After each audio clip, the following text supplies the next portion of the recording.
Aksi patwal diduga pukul mobil saat sedang lakukan pengawalan di Tol Tangerang. Viral di media sosial video yang memperlihatkan patwal pengawalan kendaraan dinas diduga melakukan aksi arogansi ketika sedang melakukan pengawalan. Dalam video yang diunggah oleh akun Dascam Indonesia, mulanya memperlihatkan kondisi ruas jalan Tol Tangerang yang padat. Tiba-tiba terdengar bunyi suara strobo diikuti dengan suara pukulan. Suara pukulan tersebut diduga berasal dari pengendara patwal yang memukul mobil perekam video, lantaran ingin meminta jalan. Kompas.com sudah mencoba menghubungi Wadirlantas Polda Metro Jaya AKBP Argo Wiono, namun hingga berita ini diturunkan belum ada jawaban.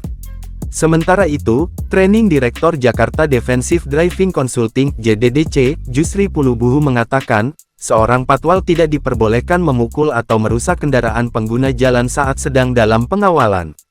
Jika benar dalam video itu, memukul, maka tindakan tersebut melanggar aturan dan dapat dianggap sebagai perbuatan melawan hukum, ucap Jusri saat dihubungi Kompas.com, Rabu, tanggal 19 Maret tahun 2025. Jusri melanjutkan, ketika melakukan pengawalan, patwal hanya diperbolehkan melakukan beberapa hal. Pertama, mengatur lalu lintas untuk kelancaran perjalanan kendaraan yang dikawal.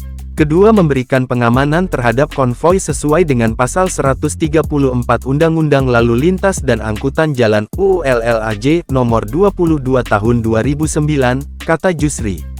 Selain itu, tugas lain dari patwal adalah memastikan pengguna jalan tetap mematuhi aturan lalu lintas. Mereka patwal tidak berwenang menggunakan kekerasan.